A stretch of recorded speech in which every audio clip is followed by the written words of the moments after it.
Hola. Bueno, ya veo que estamos un poco cansados y que tengo que abreviar. No sé si podré contar mucho más de lo que he puesto en las diapositivas, ya que he procurado escribir los datos más importantes. Y bueno, el tema es un tema realmente interesante para mí, especialmente porque soy granadino. Quiero primero presentar un poco el contexto histórico en que surge esta falsificación. Tras la conquista del Emirato de Granada por los Reyes Católicos en 1492, pues se les garantizó a los musulmanes granadinos que la libertad de culto, así como su cultura y sus propiedades. Pero ya en aquel mismo año hubo algo muy significativo, y es que se expulsó a los judíos. Aquí podemos ver el mapa de expulsiones en Europa. En muchos países los estaban expulsando, y aquí se hizo en 1492. Pues bien, pronto, tan solo 7 años después, en 1499, el cardenal Cisneros llegó a Granada y se quemó públicamente las bibliotecas musulmanas islámicas, entre ellas la de la Madraza, que era la antigua universidad. Aquello pues provocó una reacción importante, una primera sublevación de los moriscos, porque bueno, ya se les llamaba moriscos los que se iban convirtiendo al cristianismo. Esta primera sublevación fue en el Albaicín y fue rápidamente aplastada. Entonces a los musulmanes se les obligó a convertirse. En 1501 fueron obligados a convertirse o bien a exiliarse. A partir de entonces, a estos es cuando los que se les llama moriscos, son los cristianos nuevos. Y los que se tuvieron que exiliar, muchos de ellos se marcharon al norte de África. Entonces, la Santa Inquisición, que había sido creada por el Vaticano para eliminar a la secta que había en el sur de Francia, la de los hombres libres, creo que se llamaba, eran los cátaros, pues en España fue muy útil. Incluso los Reyes Católicos llegaron a independizar la Santa Inquisición española de la del Vaticano, y la utilizaron pues para conseguir una religión única. Entonces, como los habían obligado a convertirse, aquellos que seguían practicando su religión se les acusaba de herejía y, bueno, se les torturaba para que declararan, y después a algunos o a muchos se les quemaba. Entonces, en algunas comarcas, como en la Alpujarra, que estaban más aisladas, el medio rural, pues los moriscos seguían viviendo como antes de la conquista de Granada. En realidad, pues en aquellos tiempos las comunicaciones no eran como ahora, y ellos seguían practicando su cultura y sus actividades. Pero se les prohibió en 1567. Y entonces, en 1568, se sublevaron, matando a clérigos, a sacristanes, a cristianos viejos, de una forma a veces un tanto violenta, y se les consideraron mártires. Aquí tenemos los focos principales de sublevación. Hubo en todo este tiempo, desde que la conquista de Granada hasta que aparecieron los libros plúmbeos, casi un siglo, en que hubo varias expulsiones de moriscos. Algunos volvían ilegalmente a Granada y se les volvía a expulsar. Aquí tenemos varias fechas y varias expulsiones. Entonces, en este contexto, casi un siglo después, pues los moriscos seguían muy maltratados, poco considerados, a pesar de que eran los que allí habían siempre tenido la industria, bueno, y la agricultura, eran buenos artesanos, y muchos de ellos que habían decidido convertirse y quedarse, pues seguían marginados. Y además muy controlados por la Inquisición. Entonces, un grupo de moriscos, los Núñez Muley o Granada Venegas, idearon estos libros plúmbeos para tratar de no ser expulsados y ser bien vistos en la sociedad granadina de aquella época. Existen razones muy fundadas, sospechas muy fundadas de que los falsificadores fueron este señor Alonso del Castillo, que era un traductor de Felipe II, y Miguel de Luna, que había sido el que había falsificado la cruz de Caravaca. En cierta ocasión estuve por allí viéndola, me la enseñaron con mucho misterio, como si aquello fuera verdad, una falsificación igual que otras muchas reliquias.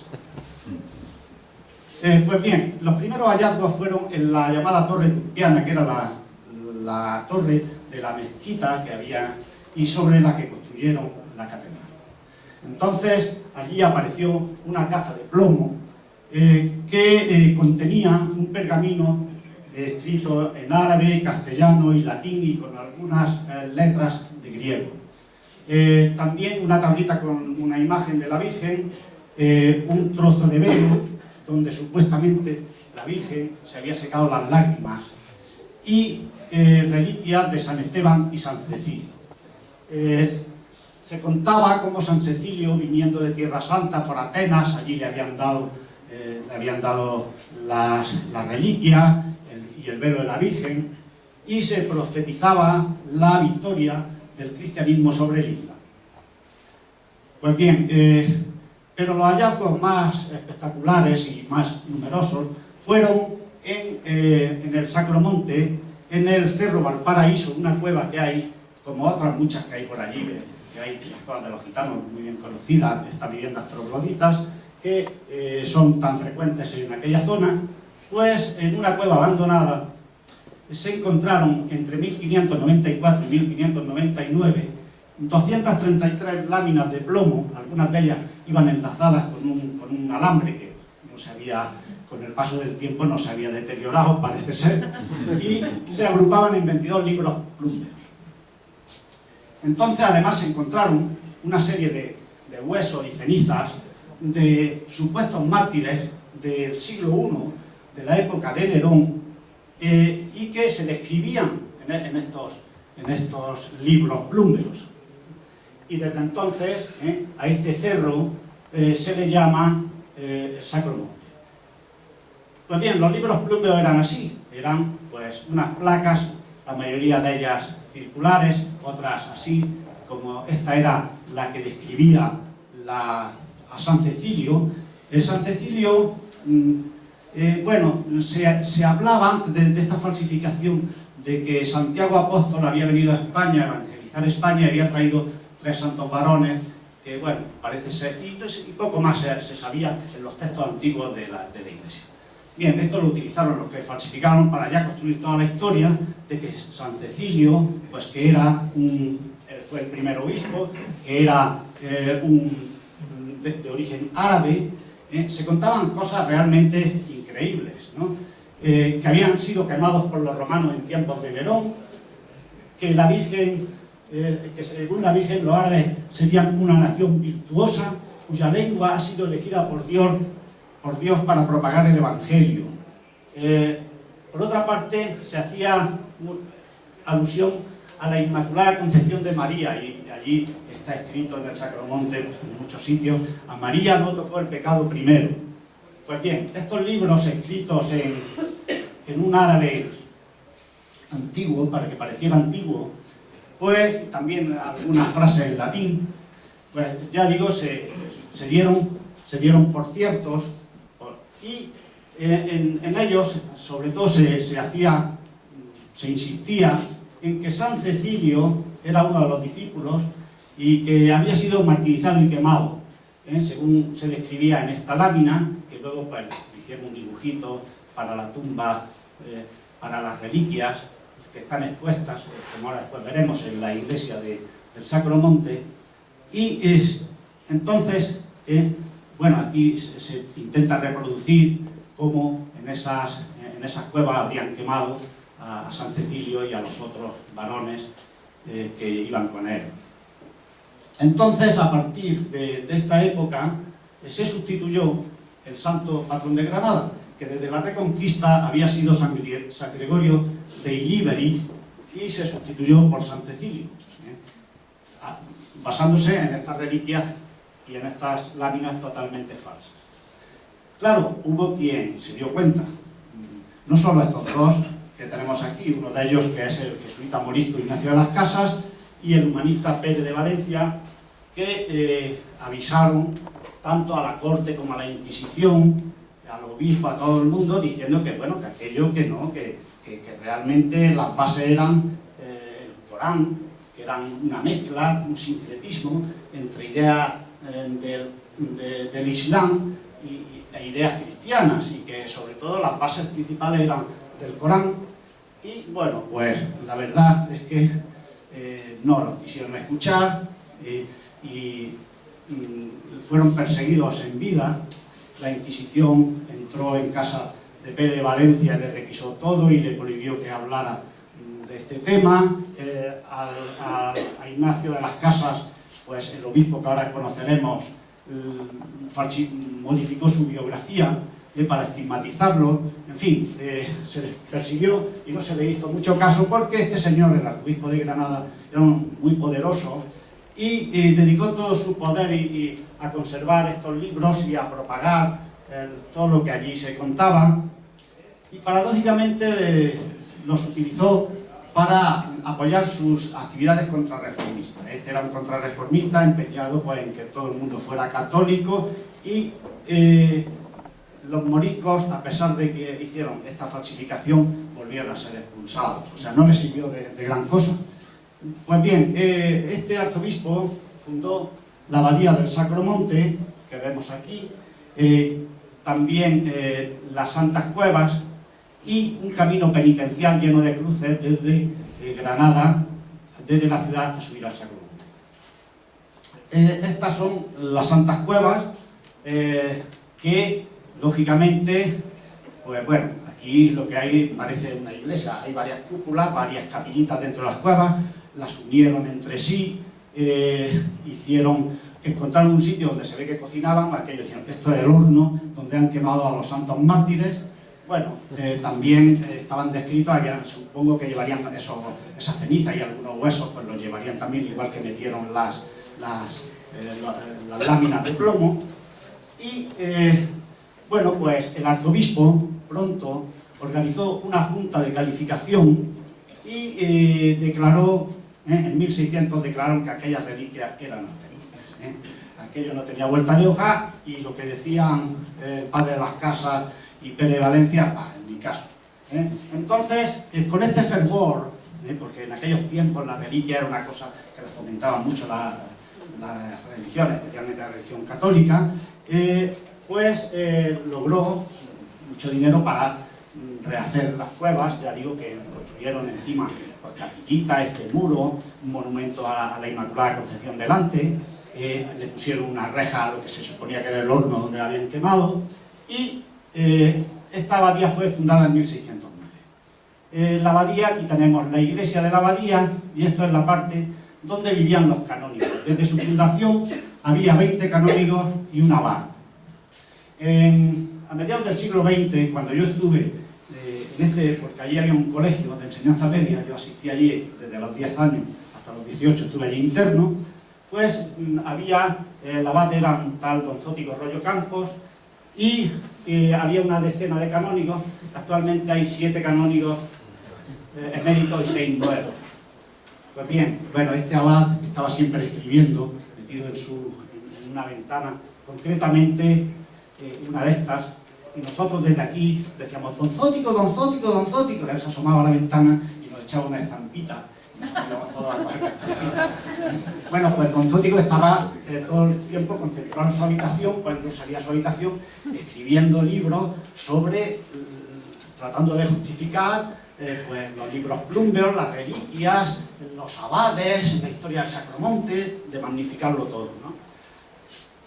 Pues bien, este es el interior. A la entrada hay un claustro, por aquí hay una escalera que sube a donde vivían los canónigos, y aquí a la derecha está la capilla y las santas cuevas o catacumbas, como también se les llama. Lógicamente, este señor Pedro de Castro tiene allí un mausoleo, y que ya algunos papas lo quisieran para sí. Y el camino penitencial que habíamos hablado, que según dicen, yo no me lo que he encontrado por ahí es que tenía varios miles de cruces. Yo en el artículo que he escrito para el escéptico he puesto cientos, porque miles me parecen demasiado. Quedan 3 o 4. Entonces, en ese camino penitencial, pues la gente subía orando, haciendo un vía crucis, pedían por su salud, y claro, supuestamente se curaban y ocurrían milagros, ¿no? En tanto éxtasis, y esto pues lo explotaban mucho, pues lógicamente, en este caso eran los franciscanos los que fomentaban este tema. Pues bien, estos libros pues se los disputaban todas las autoridades, tanto eclesiásticas como monárquicas de aquella época. Entonces, estaban guardados en la abadía del Sacromonte con 4 llaves. La cuarta, la última, la tenían los canónigos. Y llegó un momento que el rey Felipe III les dijo: no, esos libros tienen que venir a Madrid, porque eso lo tenemos que analizar aquí. Aunque ellos creían mucho, los reyes creían mucho en estos libros, y además les gustaba mucho, sobre todo, el dogma de la Inmaculada Concepción. No sé por qué razón, pero tenían esa fijación. Y entonces consiguió que se llevaran a Madrid, y el Papa Urbano VIII amenazó a Felipe IV con excomulgarlo si no se lo enviaba al Vaticano. Y entonces ya el rey, pues no le quedó más remedio que enviarlo al Vaticano. Allí se estudiaron, y claro, lo que ya sospechaban del Vaticano, que hacía tiempo que lo sabían, que eran falsos, ¿no? Y el Papa Inocencio XI, en 1682, pues los declaró falsos. Tanto los libros plumbeos como el pergamino, la reliquia y lo que había aparecido en la Torre Turciana. Entonces, pues prudentemente los guardaron allí, en el archivo secreto del Vaticano, y no se volvió a saber más en mucho tiempo, hasta el final de las charlas, que veremos lo que ocurrió. Pues bien, aproximadamente siglo y medio después, vuelve a haber otra falsificación con libros. Precisamente en la Alcazaba del Albaicín. En la parte alta del Albaicín hay una puerta por donde se accede a la Alcazaba. Pues bien, aquí habían aparecido restos romanos, y un clérigo de la catedral, clérigo racionero, no sé a qué se dedican los racioneros, pues Juan de Flores y Orduz excavó a partir de 1754 encontrando estas falsificaciones, pues que eran láminas como las que habían aparecido en el Sacromonte y algunas otras objetos arqueológicos. Entonces, estas estuvieron apareciendo hasta que murió uno de los canónigos del Sacromonte, Luis Francisco de Viana, que era el autor intelectual de las falsificaciones. Pues bien, ahí en esas láminas pues se decía que las otras del Sacromonte que eran verdaderas, y se volvían otra vez con todas estas historias de la Inmaculada Concepción y todo lo demás. Entonces, uno de los que había falsificado, Juan de Flores y Orduz, tenía una serie de gente que trabajaba para él y que hacía las falsificaciones. Pues uno de ellos sintió tantos remordimientos que lo denunció. Entonces hubo un juicio que duró bastante tiempo, y en el que se condenó finalmente a Juan de Flores y Orduz como el autor material, a un hijo de Viana, del autor intelectual, que ya había fallecido, por eso no se pudo condenar, y luego a Juan Velázquez de Echevarría. A estos se condenaron, pero a estos no se pudo demostrar, pero eran realmente, bueno, todos eran un grupo, o casi todos, un grupo de canónigos del Sacromonte, pues que querían, digamos, revitalizar el tema de los libros plumbeos que habían aparecido antes allí. Entonces se demostró que eran falsos, porque claro, había declarado que había sido él el que los había hecho por orden de Flores y Orduz. Y entonces hubo unas leves condenas de reclusión en aquellas instituciones religiosas que luego se les bajaron a la mitad. Pero se obligó a la destrucción pública de aquellos libros y por eso lo único que quedan y que he puesto aquí son algunos dibujos que existían, pero no los originales. Pues bien, eso siglo y medio después. ¿Qué ocurre en la actualidad? Tenemos este complejo monumental de la Abadía del Sacromonte. Supongo que alguna vez habréis ido por allí, por donde están las cuevas de los gitanos, y al final está la abadía, un complejo muy grande. Aquí están las cuevas, todo lo que se construyó encima. Aquí está el cementerio de los canónigos, esto es la abadía, la iglesia, y esto es un colegio nuevo que se hizo, donde después fue una especie de universidad privada. Aquí tenemos la puerta principal y la puerta de entrada a las Santas Cuevas con la imagen delante de la Inmaculada Concepción que está por todas partes. Pues bien, yo asistí en este colegio, cuando yo fui, esto ya lo habían reformado un poco, lo habían instalado, aún así seguía haciendo un frío tremendo porque no tenía calefacción central. Esto, aquí se pusieron unos bancos en medio y era el salón de actos, y funcionó como colegio. Antes había sido una universidad privada en la que se estudiaba Derecho, Teología y Filosofía. La teología antes se estudiaba en todas las universidades. Bueno, de hecho, llegó un momento en que se sacó la teología de las universidades, pero ahora el rector de la Universidad de Granada, por cierto, un geólogo colega, le está dando mucha cancha. Ha creado incluso una cátedra de teología, como cuenta nuestro socio en el último número del Escéptico. Bueno, pues desde comienzos del siglo XX hasta 1976 funcionó solo como un colegio de enseñanza media, que era el Real Insigne y Pontificio Colegio del Sacromonte, en el que tengo el honor de haber estado 8 años. Pues bien, aquí tenemos algunas instantáneas de aquella época. Bueno, estos eran mis tíos que habían estado antes que yo, en la posguerra, en los años 40, y podéis ver que el uniforme, que no era de seminarista aunque lo pareciera, era el uniforme del colegio, porque aquel colegio era excesivamente religioso. Excesivamente religioso, se enseñaba todavía, cuando yo fui, en los años 60, se enseñaba todavía un creacionismo literalista bíblico, y a mí cuando me explicaban pues, lo del arca de Noé, yo decía, pues ¿cómo han metido a tantos animales en un arca? Porque ya lo de la Inmaculada Concepción, eso ya es que por ahí ya no me lo podía creer. Bueno, pues algunos de los profesores que teníamos, este canónigo, era el profesor de religión y era muy duro en aquellos tiempos. Éramos un curso de 30 y en la religión a 22, que nos quedó la religión para septiembre, que era siempre la María. Bueno, yo fui, claro, uno de los suspensos, no tenía escapatoria. Pues luego, cuando llegué a la universidad me lo encontré, que se había salido de canónigo. Este era el más inteligente de todos. Se había salido de canónigo y estuvimos haciendo la tesis doctoral juntos, y él se acaba de jubilar como profesor titular. Se casó con otra profesora titular de geología. La verdad es que un día me lo encontré en el ascensor y le digo, ¿me suspendiste? Dice, sí, es que antes era muy duro.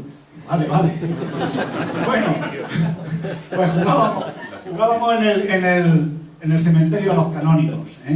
Este soy yo con 14 o 15 años jugando allí. Y la verdad es que, bueno, allí ahora creo que está enterrado el abad, en ese nicho del abad.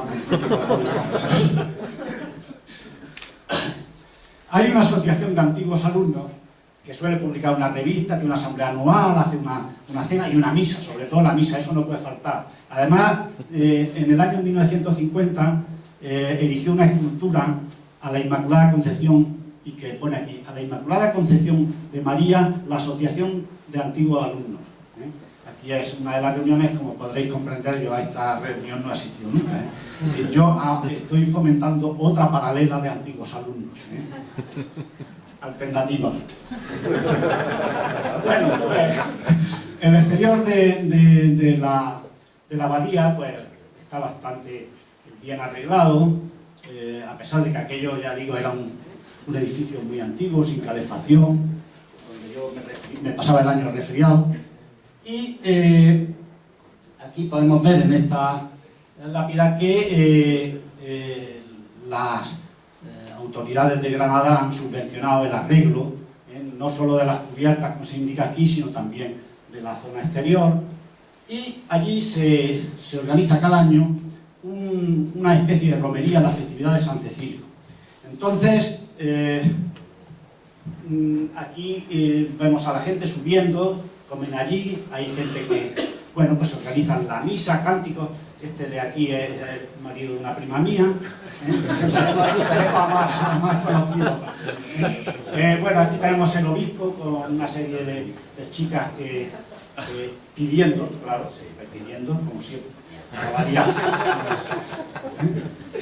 Y esta es la iglesia de la abadía por dentro. Esta foto la hizo Jorge Frías, que le pedí, porque yo cuando se me ocurrió escribir el artículo estaba en Zaragoza, digo, fíjate por allí que ahora en la fiesta de San Cecilio va a poder entrar y hacer fotos, y entró y hizo las fotos donde los relicarios están abiertos. Este es San Cecilio y este es San Icio, y aquí tenemos las reliquias, y aquí también otros relicarios. Este relicario es este mismo de aquí.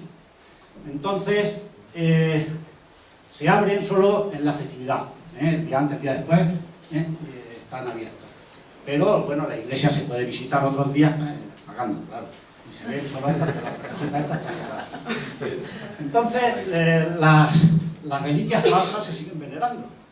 Y esta foto de aquí no tiene desperdicio. No tiene desperdicio porque el obispo, que sabe que son falsas, se le está ofreciendo a besar a mi primo. Este señor es el alcalde de Granada. Se llama José Torres Hurtado. Mi abuela se llamaba Consuelo Martínez Torres. Yo no he heredado el apellido, pero somos primos, no sé en qué grado, pero y es alcalde, bueno, no quería decir del partido, pero es del PP. Pero es que en Zaragoza tenemos otro, que es del PSOE, y hace algo en los partidos. Cada vez que hay un pleno, le ordena al Beder que lleve el crucifijo que tiene en su despacho a la sala de plenos. Y hay votaciones, y al final, en la última votación, él solo ha votado con los del PP para que le permitan seguir llevándolo. El resto de los del partido han votado con la oposición. No, se abstuvieron. Y claro, perdieron la votación. Bueno, pues, sabiendo que son falsas, se la ofrece. Y aquí el señor alcalde pues trata de ayudar en todo lo que puede a la reconstrucción del museo y de la abadía. Y otra cosa muy graciosa es esta piedra. Esta piedra, según dicen la leyenda religiosa, sirve para casarse. Como la iglesia es tan machista, pues son las mujeres las que si la besan se casan. Los hombres no, pero bueno, este, que es amigo mío, que era novio de una hermana mía, o sea, todas estas fotos las he encontrado en internet, que coste, buscando en internet. Pues la está besando. Lo que no sabe es que un compañero mío, cuando yo estaba ahí, teníamos 14 o 15 años, un día entramos allí porque nos metíamos por todos sitios a explorar, en el cementerio, en las cuevas. Un amigo mío se orinó en la piedra.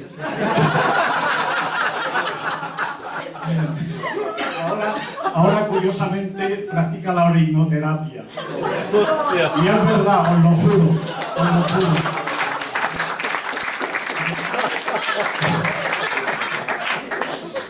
No, pero no este, sino el que se orinó.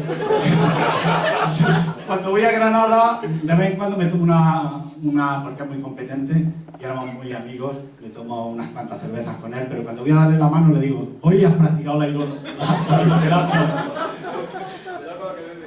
Bueno, y allí se organizan otras actividades religiosas. No sé si sabéis que aquello es la sede de la procesión de la cofradía del Cristo de los Gitanos, una famosa procesión de Granada.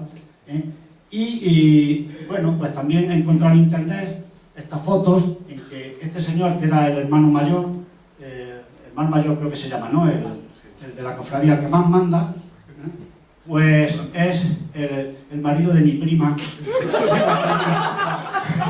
Aquí todo se queda en familia. Cuando vean la presentación y lean mi artículo ya no me dirigen la palabra más. Bueno, pues esta procesión es dentro del Sacromonte, dedicada al dogma de la Inmaculada Concepción. Y esta es la del Cristo de los Gitanos cuando está saliendo de la abadía. Bueno, pues en una reorganización del Archivo del Vaticano aparecieron los libros que habían permanecido allí ocultos 3 siglos y medio. Bueno, pues como se enviaron medio siglo después, tienen ya 4 siglos. Y entonces el cardenal Ratzinger, el actual Papa, Benedicto XVI, firmó con el entonces arzobispo de Granada, Antonio Cañizares, la devolución. Entonces, bueno, pues el ayuntamiento y la comunidad y la Junta de Andalucía pues puso dinero para remodelar el museo. Allí hay expuestos algunos ejemplares, pero curiosamente hay un cartelito, según me dijo Jorge, que pone los polémicos libros Bloomberg. Que son falsos, porque ellos lo saben. Pero, bueno, aquí está el alcalde otra vez, con el abad actual, pues, inaugurando el museo.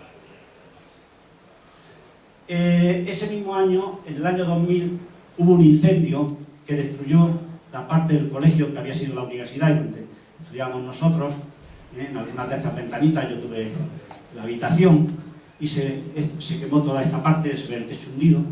Y esto que era el salón de actos que antes hemos visto, donde se ponían las bancas en el centro, pues se cayó, se hundió todo. Y claro, ahora siguen pidiendo más dinero. Eso es. Pues bien, en conclusión, pues desde siempre, pero especialmente desde que vinieron de los libros Bloomberg del Vaticano, se han intensificado las investigaciones. Y está clarísimo que los libros Bloomberg son una invención, son una falsificación, y que las reliquias también, porque las reliquias se habla de ellas y están allí porque se habla de ellas en los libros Bloomberg, las pusieron a la vez todo junto. Es todo. Y claro, los abades, los sucesivos abades y canónigos, los obispos, todos han resistido a admitir esto, porque como el obispo primero las declaró auténticas, pues siguen siendo auténticas y se siguen venerando como hemos visto. Pero son tan falsas y todo el mundo lo sabe, y el mismo obispo lo sabe, porque yo leí un artículo de él que lo va a entender, que son falsas. Luego, eso es un auténtico fraude. Aquello es una falsificación, pero lo que ahora están haciendo es un fraude. Pero bueno, este fraude es uno más de los muchos que hay, y esta idea me la dio Antonia Doñate, la del dolo pío, y es muy interesante, la he puesto en las conclusiones.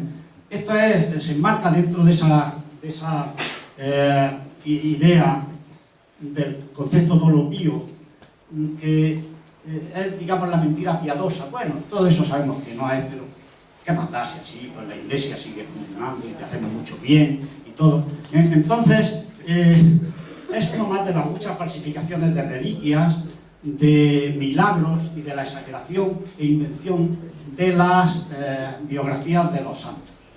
Que eso, bueno, hace poco me decía un amigo jesuita, oye, que también el cáliz de Valencia, el Santo Grial de Valencia y el paño de Jaén son más falsos que un euro de chocolate. Así me lo decía un amigo jesuita que le envié el artículo para leer.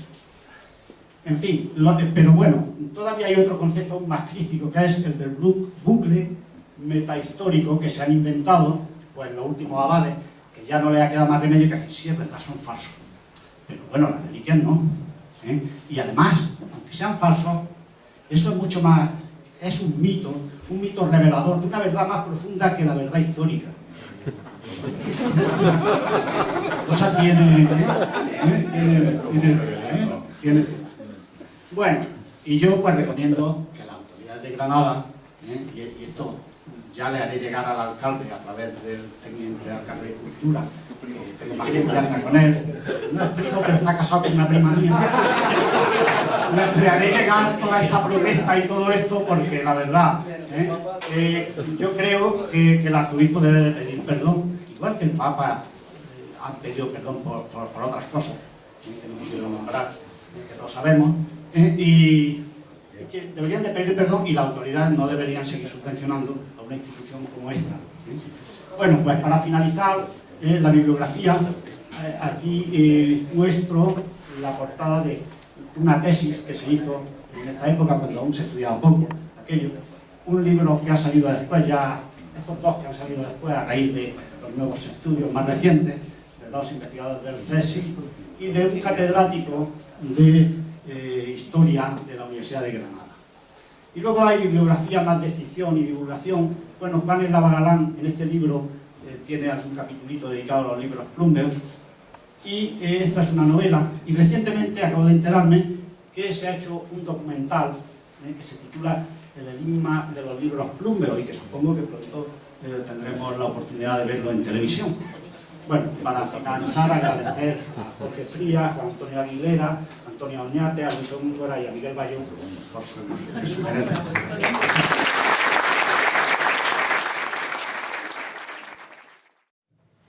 ¿Hay alguna pregunta? Bueno, antes de terminar, una mosquilla nada más. El artículo saldrá probablemente en el estético 37, no, pues 35, 37, 37. ¿Vale? Sí, no, porque 36 sale, sí que está ya lleno, está a punto de salir. Y que en la biblioteca que tenían allí, tenían libros tan valiosos como algunos libros árabes que habían rescatado y no habían quemado, de orfebrería, ciencia, anatomía, y que tenían un valor incalculable y que no lo enseñan, lo tienen escondido. Sí, sí. Bueno, pues aún así muchos de los libros se han encontrado en las librerías de segunda mano, de gente que los había robado, o que algún canónigo los habría vendido, no sabemos, pero sí, había una buena biblioteca que no fue afectada por el incendio, pero sí que ha sido afectada por los robos.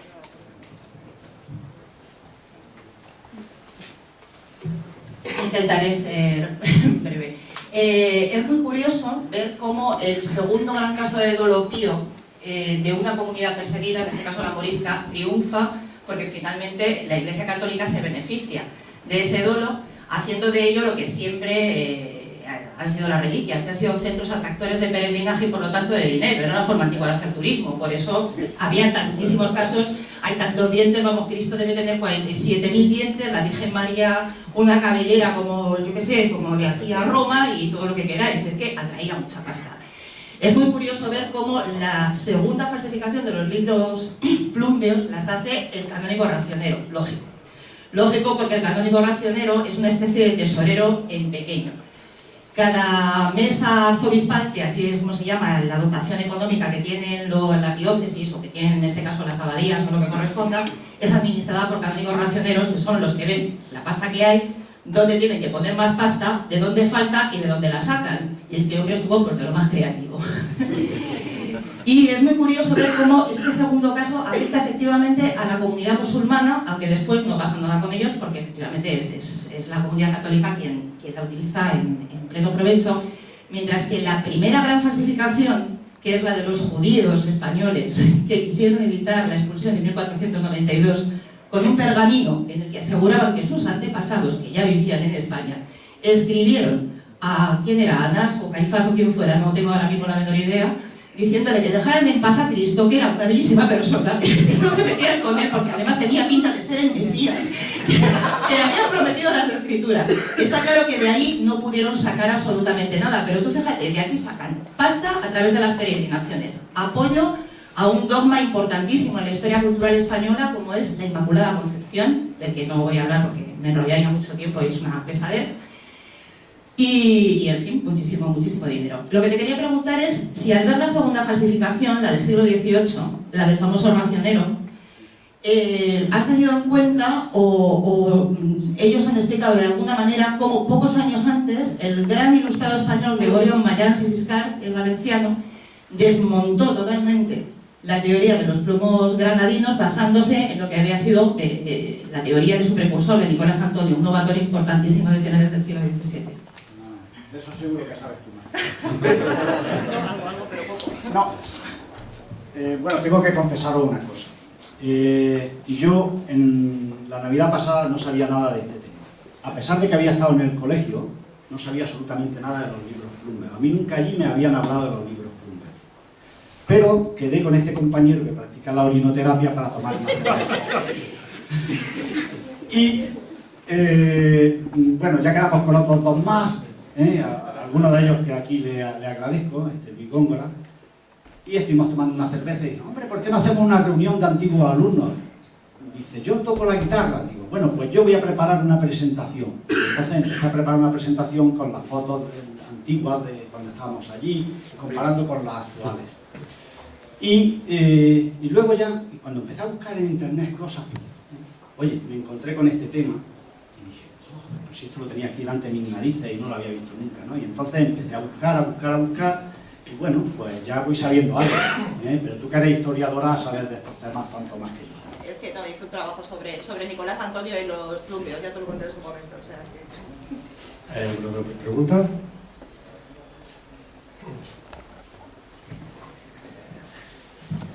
Dices que va a proponer a las autoridades granadinas que retiren la veneración. ¿Hay algún caso de retirada de veneración a reliquias, de alguna reliquia han reconocido a ellos?